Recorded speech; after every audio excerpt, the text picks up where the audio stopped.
Welcome parents.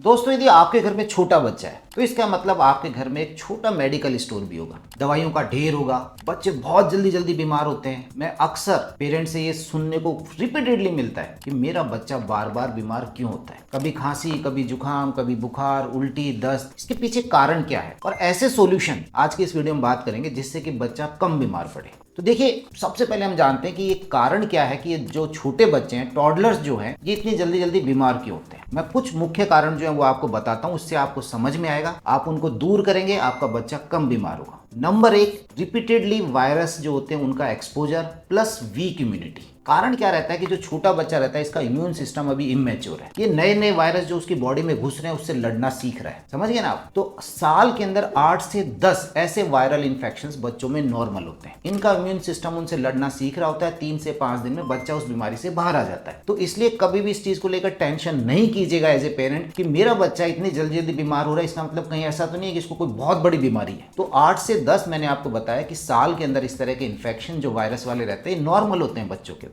आपका बच्चा 3 से 5 दिन में उससे बाहर आ जाता है, लेकिन अपने पीडियाट्रिशियन को दिखाना जरूरी है। इसका मतलब ये नहीं कि आप डॉक्टर के पास नहीं जाएं। सेकंड, इनका जो वीक इम्यूनिटी। अब वीक इम्यूनिटी के पीछे कारण क्या है?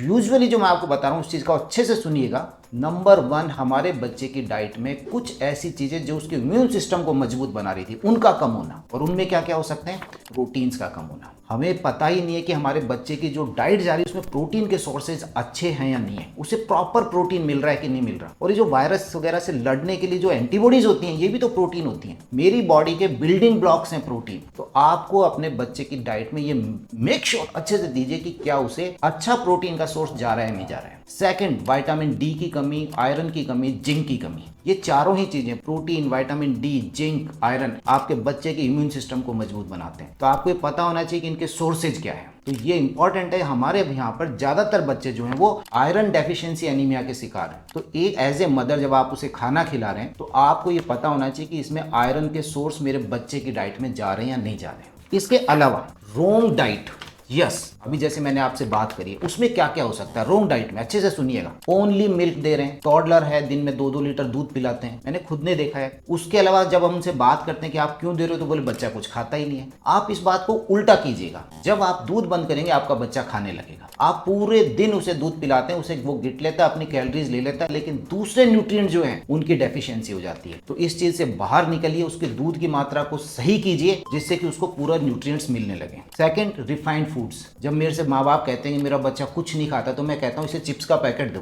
अभी खत्म कर देगा। और ऐसा ही होता है। तो आप जो रिफाइंड फूड्स हैं, चिप्स हैं, आपके पास में बिस्किट्स हैं, ब्रेड है, नमकीन है, इनको हटाइए साइड में, ये नहीं देने। हाई शुगर वाली चीजें हैं, कोल्ड ड्रिंक है या टॉफी चॉकलेट है, बिल्कुल नहीं देना। बच्चा जब मेरे कैबिन में आता है कई बार रो रहा होता है, माँ बाप तुरंत नहीं कुछ नहीं, अभी देखो अभी चॉकलेट देंगे, अभी टॉफी देंगे। इस तरह के लालच बच्चों को नहीं देने। यहीं से ही आपके उस साइकिल की शुरुआत हो जाती है। आप उसे गलत तरीके का एक उसको वो लालच दे रहे हैं, ये नहीं करना है। इसके अलावा आपके बच्चे की डाइट में फ्रूट्स नहीं जा रहे हैं, वेजिटेबल्स नहीं जा रहे हैं, और जैसा मैंने आपसे अभी कहा था कि प्रोटीन्स नहीं जा रहे हैं। तो डाइट बहुत इंपॉर्टेंट है, बच्चे की इम्यूनिटी के लिए बहुत इंपॉर्टेंट है। आपको पता होना चाहिए क्या सही है क्या गलत है। इसके बाद जो रीजन आता है वो आता है पुअर स्लीप। यस, 10 से 12 घंटे इन टॉडलर्स का एक नॉर्मल स्लीप टाइम होता है। आप ध्यान रखिए कि आपका बच्चा सही सो रहा है नहीं। आजकल मोबाइल का उपयोग इतना ज्यादा हो गया, बच्चा मोबाइल देखे जाता रहता है, उसके बाद उसके स्लीप आवर्स कम होते हैं और वो उसकी इम्यूनिटी को कम करते हैं। याद रखिए, आप मुझे कमेंट सेक्शन में बताइए आपके बच्चे का स्लीपिंग आवर्स कितना है एंड उसकी एज कितनी है। इसके बाद जो रीजन आता है इंडोर लाइफ स्टाइल,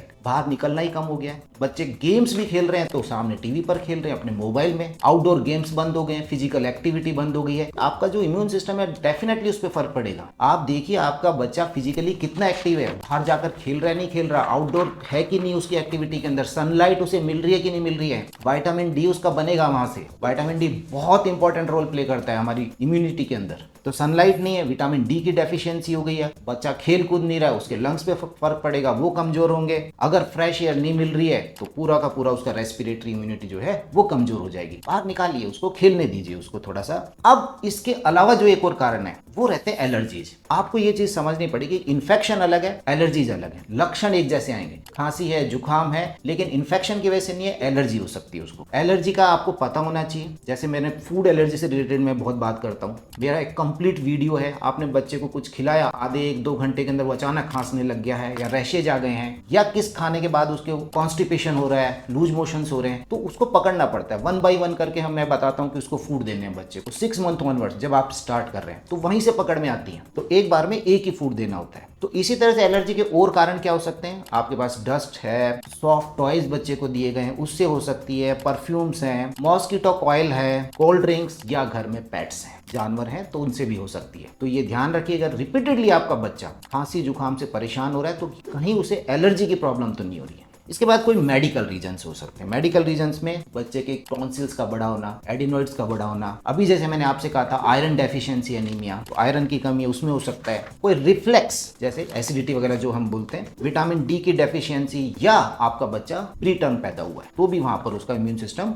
थोड़ा कॉम्प्रोमाइज रहेगा। अब बात करते हैं कि इसका हम सोल्यूशन क्या करें, कैसे इसको हम दूर कर सकते हैं। जैसे मैंने रीजन बताए तो रीजन के अकॉर्डिंग सॉल्यूशन है। आप एक बहुत अच्छी डाइट दीजिए। अच्छी डाइट मतलब बैलेंस डाइट, न्यूट्रिएंट रिच। कैसे होना चाहिए? उसमें प्रोटीन अच्छे होने चाहिए, आपके पास जो दूसरे मैंने बताया वो सब चीजों के अच्छे सोर्स होने चाहिए। एग्स उसकी डाइट में इंक्लूड कीजिए, पनीर इंक्लूड कीजिए, सीजनल फ्रूट्स जो हैं वो इंक्लूड कीजिए। आपके पास में स्वीट पोटैटो है, घी है, कर्ड है और नट्स, ये उसकी डाइट में आप जरूर इंक्लूड कीजिए। सेकंड, जो भी शुगर वाले फूड्स हैं, शुगर इम्यूनिटी को कम करेगा, ये मैं बता रहा हूँ आपको, रिसर्चेज के अंदर है। तो जो हाई शुगर वाले फूड्स हैं उनको कम कीजिए। Biscuit, chips, chocolates, cold drinks, इन सबको हटाइए। ये सब कचरा है, आपके बच्चे की डाइट में मत जाने दीजिए आप उसको। पैक जूसेज जो आते हैं और इनको बच्चे बहुत पसंद करेंगे, उनको रहता है कि हाँ ये दे दीजिए, नहीं देने हैं, नो, ना डांटना, ना मारना, ना आग दिखाना, लेकिन नो, और नो का मतलब नो ही रहेगा। तो डाइट के मामले में कोई कॉम्प्रोमाइज मत कीजिए। उसके बाद विटामिन डी आने दीजिए।